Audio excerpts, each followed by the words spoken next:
Mages choose the source of their power. Most pick things like fire or justice or love. You picked sarcasm. I'd gotten home earlier than expected, only to find the door of our little house in the country pried open. Splintered shards of dark wood had been sprayed far into the house. "Mark," I said, hurrying inside. "Oh, Jesus!" Mark lay on the floor in the living room, blood gurgling out of a jagged wound in his stomach and dyeing the carpet a deep wine red. "Oh, God, baby," I said, kneeling by his side and taking his hand in mine. I could see that the skin around the wound was black and the smell of singed skin wafted up my nostrils. It's going to be okay." Mark tried to speak. He tried to tell me that there was a man behind me in the doorway and that I had to run, but all he managed was a rasp of air. I screamed as a terrible heat seared my left cheek. The bolt of lightning had just missed me, but had still been near enough to cause a wicked pain and send me sprawling to the floor.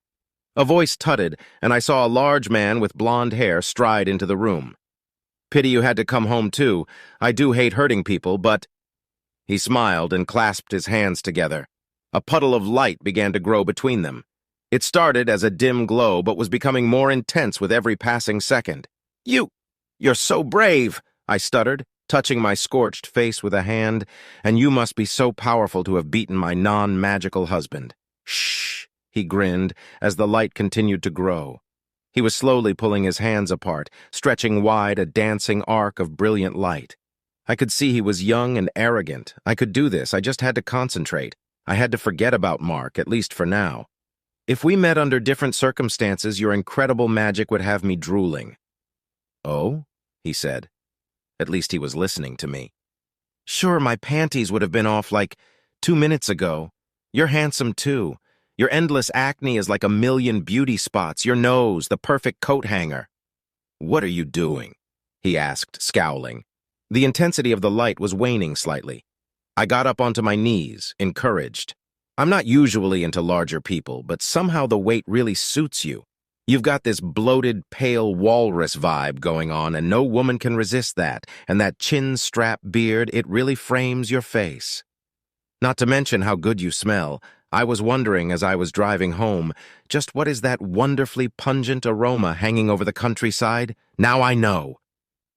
The lightning in his hands was dissipating, and I could feel my own power bubbling up inside my body. You're just trying to distract me," he spat, but it was too late. His power was dying, and I understood why.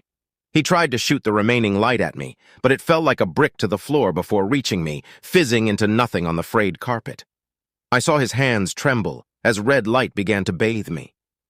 "If you're as good in bed as you are with magic, you must be the world's greatest lover," I said, throwing my arms forward and commanding the red fury to leave my body and latch onto him. The intruder screamed as the spell ate into him, gnawing at his skin and devouring his eyes like a hungry acid. He tried to run, but the red fury wouldn't leave him. I knew he wouldn't even make it down the drive. The man's powers had fed off our emotions, of us being scared of him. But I hadn't been frightened enough, and Mark had lost consciousness. I turned to my husband and cradled his head in my arms. "Honey," I whispered, "it's going to be okay." Mark didn't respond. He didn't move. I took a deep breath as tears trickled down my face.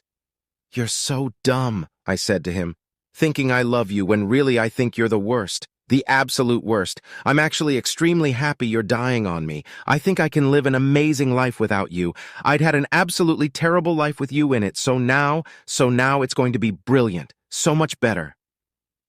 The magic ran through my body once more. I felt it as blue this time, and I channeled it into him.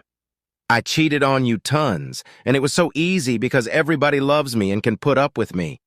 You're not the only person in my life. Nope. If there's one thing I know for sure, I can definitely live without you."